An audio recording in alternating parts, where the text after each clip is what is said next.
Mes chers camarades, bien le bonjour. Aujourd'hui, on a une invitée, Lior, qui est documentaliste au mémorial de la Shoah, et avec elle, nous allons pouvoir revenir sur une découverte, on va dire, qui est exposée aujourd'hui pour la première fois au public, des images inédites de la rafle du billet vert, qui est la première grande rafle de la Seconde Guerre mondiale. Donc des images qui vont être exposées au mémorial de la Shoah et ailleurs. On y reviendra. Bonjour Lior, Bonjour, bonjour Benjamin. comment ça va? Ça va très bien. Alors, déjà, qu'est-ce que tu fais au sein du mémorial de la Shoah, et c'est quoi le mémorial de la Shoah pour ceux qui nous regardent et qui ne connaissent pas? Alors moi, ce que je fais, donc moi effectivement, je suis documentaliste avec une formation histoire et je suis responsable de la photothèque au mémorial de la Shoah, c'est-à-dire de tout ce qui est images fixes, images sonores, images animées. Donc c'est un très très gros fonds de 350 000 photographies, 17 000 films, etc. Toutes ces images sont consultables au centre de documentation, au mémorial de la Shoah et aussi sur Internet, sur notre site, sur notre portail. Donc, le mémorial de la Shoah, c'est un musée, c'est un centre de documentation et c'est aussi un lieu de vie avec de très intéressantes expositions. Et celle qui va venir sur les homosexuels et lesbiennes sous le Troisième Reich est absolument totalement inédite, puisqu'on va parler que de choses inédites aujourd'hui. Cette exposition est totalement inédite et s'ouvrira très très prochainement.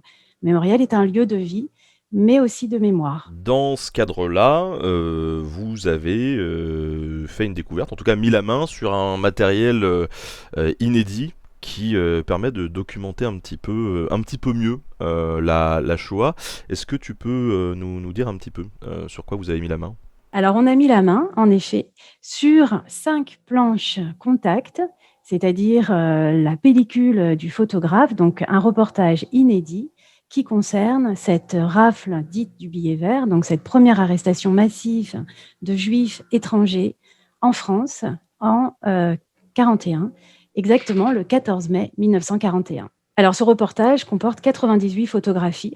C'est le reportage qui est inédit parce que sur ces 98 photographies, 7 avaient passé la censure, étaient connues, étaient déjà publiées en fait par la presse collaborationniste de l'époque, avaient déjà été retrouvées et faisaient partie de nos collections. Mais ces photos montraient la partie collaborationniste, donc les photos de propagande, où on voyait essentiellement des policiers français arrêter les juifs étrangers. Et les photos nous montrent le miroir, c'est-à-dire la partie humaine de la rafle, ces femmes et ces enfants qui accompagnent leur mari ou leur père pour la dernière fois. Alors pour recontextualiser un petit peu, est-ce que tu peux nous parler de la rafle du billet vert? Parce que c'est vrai que en France on connaît tous la rafle du Veldiv, ok, mais quand on nous dit il y a eu des rafles, souvent on connaît pas les autres. Et qu'est-ce qu'elle a de particulière, celle-ci en particulier? Alors c'est la première en zone occupée. C'est une rafle qui a été décidée par les autorités allemandes suite à la promulgation de la loi du 4 octobre 1940. Et qu'est-ce qu'elle a de particulier? C'est qu'elle est la prélude à la solution finale. C'est cette première rafle de juifs étrangers qui va donc interner pour la première fois dans les camps qui vont s'ouvrir pour ces juifs-là et qui ne vont jamais cesser jusque la fin de la guerre, jusqu'à la libération, d'interner des juifs et de les déporter. Donc cette première rafle interne d'abord les juifs étrangers, ensuite ce sera les femmes et les enfants. Donc la première rafle, ce sont que des hommes. Je ne suis pas sûre qu'on l'ait précisé, il ne s'agit que des hommes. Les rafles suivantes en 41, c'est toujours des hommes. Et à partir, en effet, de juillet de l'été 42, commencent les femmes et les enfants qui, pour la plupart, sont français, puisque nés en France.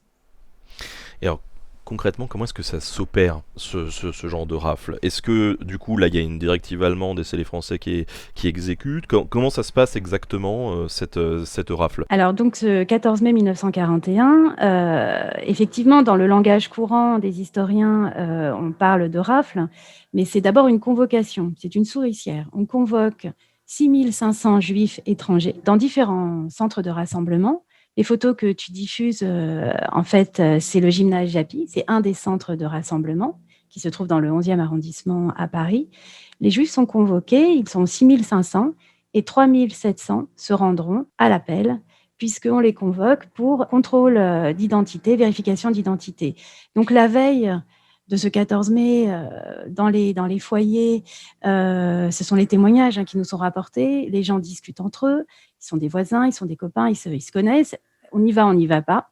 Malheureusement, 3 700 Juifs vont se présenter et vont être pris au piège, puisque immédiatement arrêtés. La rafle du billet vert, ils sont convoqués avec un proche. Souvent, ils viennent avec leur femme ou un ami. On leur demande à ces accompagnateurs de repartir immédiatement et de revenir avec une valise et des effets personnels. On leur dit, on va garder votre mari, votre père, 2 jours seulement, ne vous inquiétez pas, revenez. Et les photos que vous voyez nous montrent la séparation très difficile de ces femmes avec leur mari, notamment celle-là là, qu'on voit qui est un adieu mais déchirant, des photos qu'on n'avait jamais vues, des images qui sont maintenant portées à notre connaissance, mais on n'avait que des témoignages jusqu'à présent. On voit là une femme avec son bébé qui discute avec ce policier français. On est dans les premiers temps de cette arrestation massive, de cette rafle. Les femmes repartent, beaucoup de femmes, beaucoup d'enfants, les photos le montrent. Il y a 800 personnes dans ce gymnase Japy. Elles reviennent avec des valises, avec des effets personnels. Et puis, elles ne revoient plus leur mari, elles sont poussées vers le bout de la rue, évacuées, et c'est le tour des autobus qui viennent embarquer les Juifs arrêtés.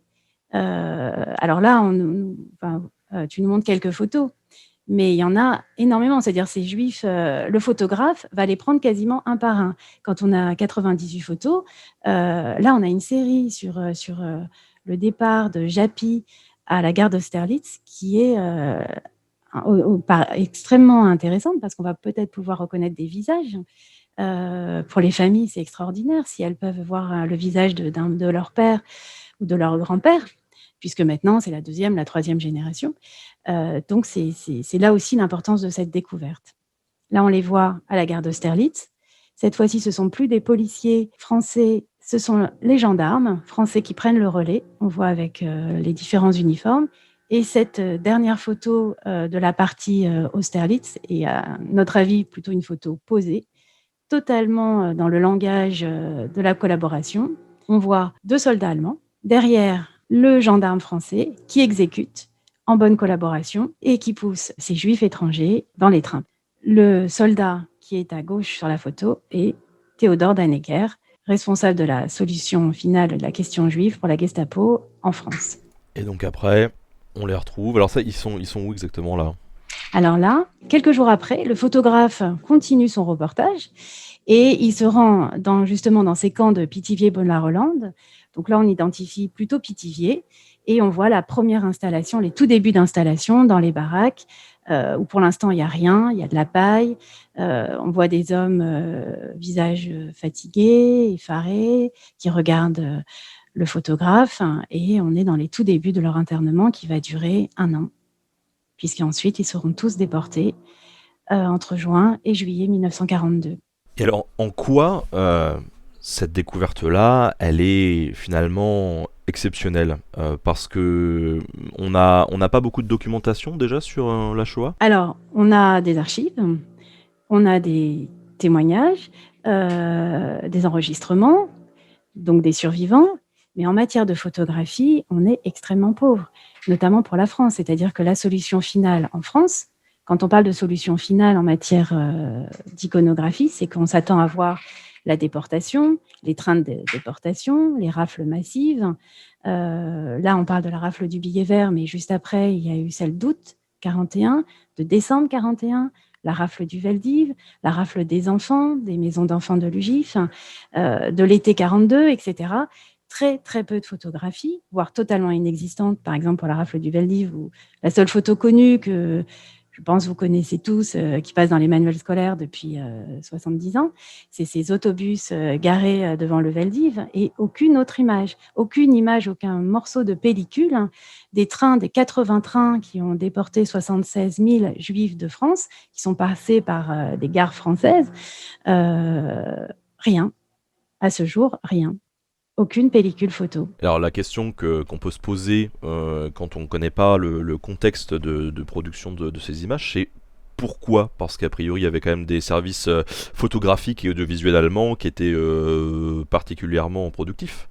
Mais oui, moi j'ai posé la question à Serge Klarsfeld parce que c'est le découvreur d'images pour la France, c'est le chercheur d'images, c'est l'historien avocat qui a le premier s'est intéressé à l'image parce que c'est l'émotion qui traverse, et c'est le témoignage qui traverse l'image. À cette époque, ça n'intéresse pas la résistance, manifestement.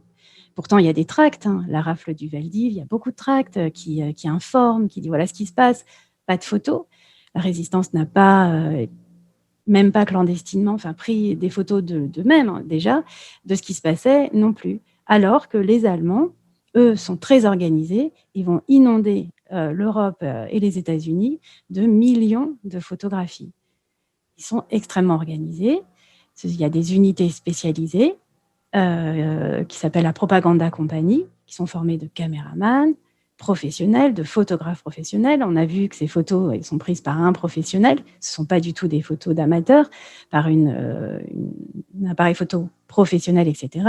Dans ces unités-là, il y a même des reporters, spécialistes radio, spécialistes presse, des unités entières qui vont traverser toute l'Europe, accompagner les soldats de la Wehrmacht et communiquer toujours dans l'esprit de la propagande, de l'information, puisque c'était le terme à l'époque, propagande aujourd'hui, de ce qui se passe pour l'armée allemande. Mais concernant la solution finale, il y a un embargo total. Les photos se sortent très peu, sauf qu'on sait que ces photographes avaient quelquefois 1, 2, 3 appareils et qu'on espère qu'ils aient quand même pris des photos. Et ce reportage, en fait, est plein d'espérance, parce que 80 ans après, on découvre ces photos que vous venez de voir. Est-ce qu'il y en a d'autres? Est-ce que ça va ouvrir les placards, des greniers? Et il y avait quand même quelques photos qui avaient fuité de cet événement, ou pas, sous contrôle de la propagande, c'est-à-dire des photos un peu lisses, dirons-nous, pour éviter de... Oui, voilà, tout à fait. En fait, la rafle du billet vert, c'est celle qui est la plus documentée, puisque ce jour-là, les autorités allemandes convoquent beaucoup de photographes, et donc, en effet, on a beaucoup de photos, bien une cinquantaine, qui vont montrer essentiellement la gare d'Austerlitz, quelques images de la rafle en elle-même, ce qu'on vient de voir, mais sans les familles. Très, très peu de photos des familles, une seule en fait. Des images ciblées où on cherche un peu le type juif, qu'on encadre, qui va passer dans la presse de l'époque, avec les titres les juifs étrangers sont arrêtés, 5000 juifs étrangers sont arrêtés, des parasites, enfin on va les enfermer, etc. Enfin on va les mettre au travail. Ça, c'est la presse de l'époque. Donc oui, il y avait quand même quelques photos. Et c'est une des rares rafles qui va d'ailleurs être autant documentée. Après, c'est terminé, parce que l'opinion publique aussi se retourne, et que la rafle du Veldiv, c'est pas la même chose.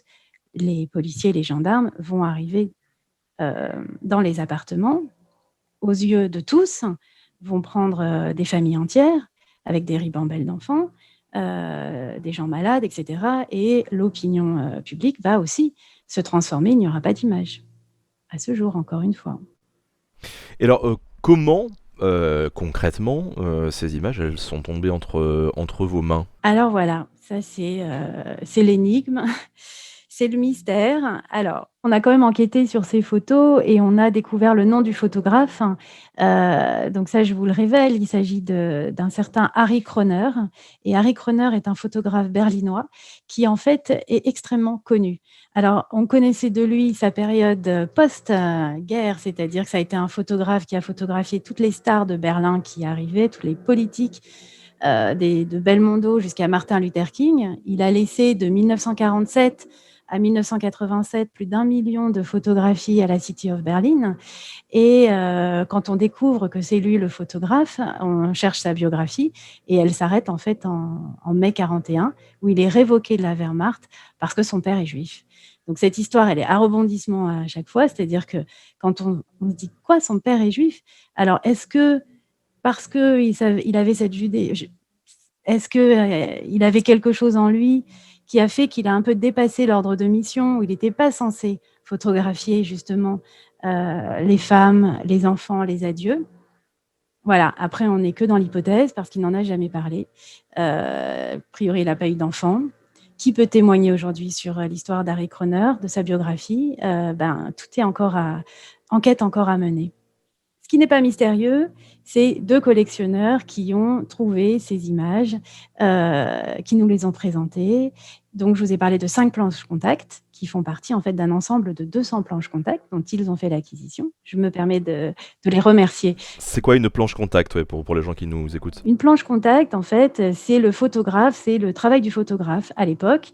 Ce sont des pellicules 24-36, donc des toutes petites imagettes qu'il tire une première fois et qu'il colle sur une feuille, si vous voulez, cartonnée, et qui va servir à sélectionner ces photographies pour la presse en général. Le photographe de presse, c'est comme ça qu'il travaille.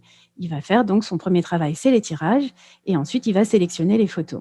Donc nous, on a le premier travail du photographe, donc d'excellents tirages immédiatement des négatifs et le reportage complet. Une planche égale une pellicule. Donc 5 planches contact, nous avons 5 pellicules. Donc ces collectionneurs vont mettre la main sur ces 200 planches contact. Ils les retrouvent en fait chez un brocanteur en Normandie qui, il y a 10 ans, les avait lui-même achetées à Reims dans une foire. Alors, qui est qui? On ne le sait pas.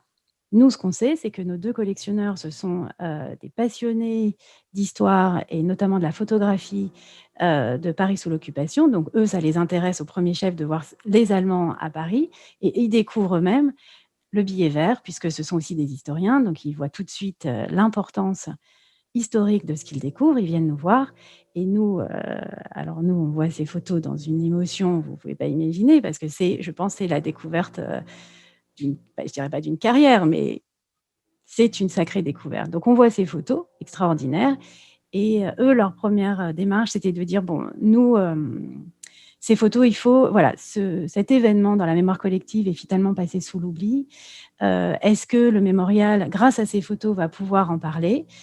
Et du coup, on leur dit, pour qu'on puisse en parler, il faut en faire l'acquisition. Nous en faisons l'acquisition. Et voilà.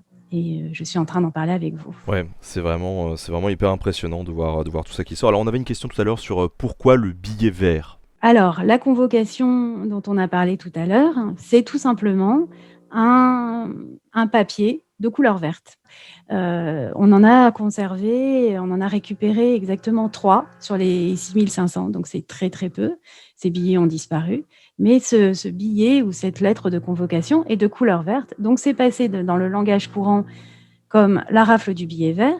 Mais souvent, les familles, quand vous leur dites, est-ce que la rafle du billet vert, quand on vous dit, mon père a été arrêté le 14 mai 41, et on parle de la rafle du billet vert, eux nous disent, non mais pas du tout, c'est pas ça, c'était à Japy, c'est pas le, voilà. Donc c'est pas, les familles n'ont pas forcément ce terme-là en tête, mais pour l'histoire et les historiens, la rafle du billet vert, c'est exactement ce qui s'est passé le 14 mai 1941, c'est le terme consacré. Ce genre de rafle, tu as une idée de combien il y a pu en avoir pendant la Seconde Guerre mondiale? En France, en tout cas? En France, il y en a quelques-unes, hein. Il y en a déjà 3 importantes en 1941 en termes de rafles, mais il faut savoir que la zone dite libre, où il n'y a pas un Allemand, où Vichy est présent, a déjà dans ses camps plus de 30 000 juifs arrêtés, convoqués ou mis dans des camps de transit. L'histoire de l'internement des Juifs de France est très très longue. Elle commence donc le 14 mai 1941 et elle se termine pour le 19 août 1944 à Drancy, où c'est la libération. Donc il y a eu les rafles les plus importantes qu'on connaît. On peut citer aussi la rafle de Marseille, qui, pour le coup, est aussi documentée. Il y a beaucoup de photos de cette rafle, documentée aussi par un soldat d'ailleurs de la Wehrmacht, de la Propaganda Compagnie. Les rafles les plus importantes, c'est celle de Brunner, qu'il mène donc en 1944 dans les maisons de l'UGIF, c'est-à-dire les maisons avec les orphelins juifs dont les parents étaient déjà déportés. Et il va prendre des centaines d'enfants, les amener à Drancy et les déporter. Donc, il y a aussi, on peut citer la rafle de Gideon Spagnol en 1943, des Roumains, etc. Donc, la Gestapo va s'intéresser à chaque communauté et en termes de rafle. Et puis, il y a les arrestations de familles par-ci, par-là, de petits villages sur dénonciation. Enfin, l'histoire des arrestations des Juifs de France, elle est très compliquée et chaque personne que vous rencontrez a une histoire particulière. Comment concrètement des gens qui, chez eux, découvriraient ce genre de matériel, de photos, pourraient justement le faire circuler ou le faire transmettre? Alors, si des gens découvrent ce genre de matériel, donc c'est dans plein de points, ça peut être sur internet, nous-mêmes, on achète, des photos qui passent sur internet, de façon anonyme, nous contacter. Nous contacter la photothèque du mémorial. Alors, on a une permanence, on appelle, nous, une permanence photo. On reçoit tous les mardis, alors maintenant c'est sur rendez-vous, mais avant c'était sans rendez-vous, les gens qui viennent. Et alors, il y a toutes sortes de gens. Il y a des gens concernés, des familles avec leur album photo. Et puis, il y a des collectionneurs qui viennent, qui ont trouvé dans une brocante des choses qui les intéressaient, mais ils ont par exemple des photos de la libération de Caen. Ils ne veulent pas les garder, ils ne veulent pas les vendre et ils nous les amènent. Donc nous, on est tout à fait ouverts pour acquérir les photos d'une façon ou d'une autre. On peut les copier, on peut tout simplement, les gens peuvent nous déposer les originaux et on peut aussi les acheter quand il s'agit de collection. Et comment on peut savoir si on est face à quelque chose qui peut intéresser ou pas, ou si c'est juste un souvenir familial? Parce que je pense qu'il y a beaucoup de gens en fait qui peut-être trouvent des photos mais se disent je sais pas si c'est un intérêt, est-ce que ça vaut le coup peut-être de les déranger Mais pour nous, on ne ça. nous dérange jamais, en fait. Venez nous voir et on en discute ensemble. C'est vrai que si on parle des gens concernés, donc l'album de famille est souvent riche de photos de famille. Et pourquoi ça va nous intéresser? Parce que vous avez un grand-père qui a été déporté, c'est la seule photo qu'on a de cette personne. Et puis il y a l'histoire de la famille aussi. Le mémorial ne collecte pas uniquement les photos des victimes, on collecte les photos et les archives de toute l'histoire familiale. Et là, on parle des victimes, mais il y a aussi les sauveteurs, les justes, qui ont œuvré en France de façon très particulière. Il y a beaucoup de justes en France, beaucoup de réseaux de sauvetage qui ont permis, notamment aux enfants, de pouvoir survivre. Et donc, toutes ces histoires-là, on les collecte à travers les photographies, notamment. Donc, tout nous intéresse, en fait. Ces photographies justement qui ont été découvertes à propos de la rafle du billet vert, où est-ce que le public va pouvoir les voir? Il y a plusieurs dispositifs, je crois, qui sont prévus. Alors, effectivement, donc les photos dont on parle maintenant, elles vont être donc au gymnase Japy, devant le gymnase Japy qui a pas bougé, hein, c'est le même. Vous verrez les photos de 40 et le gymnase aujourd'hui, c'est la même chose. Il n'a pas du tout bougé, c'est très impressionnant. Et je pense que les gens du quartier du 11e, quand ils vont découvrir ces photos et s'apercevoir ce que ça a été ce gymnase Japy, parce que l'histoire, comme on l'a dit, est très peu connue, ça va être un grand moment. Ensuite, ces photos seront disponibles chez nous au Mémorial, ici à Paris, au Cercil à Orléans et dans le futur mémorial Gare de Pithiviers, donc cet été 2021, où nous allons inaugurer donc ce nouveau mémorial à la Gare de Pithiviers qui a vu partir donc ces rafles du billet vert, qui les a vus arriver et qui les a vus repartir, déportés à Auschwitz. Encore merci Lior, merci à tous d'avoir suivi du coup cette petite session d'une demi-heure avec le mémorial de la Shoah ce midi. N'hésitez pas à aller sur leur site web si vous voulez en savoir un petit peu plus, mémorialdelashoah.org. Et puis on se retrouve du coup sur les différents réseaux sociaux pour la publication de ces photos. Et je vous souhaite une très bonne journée. Salut.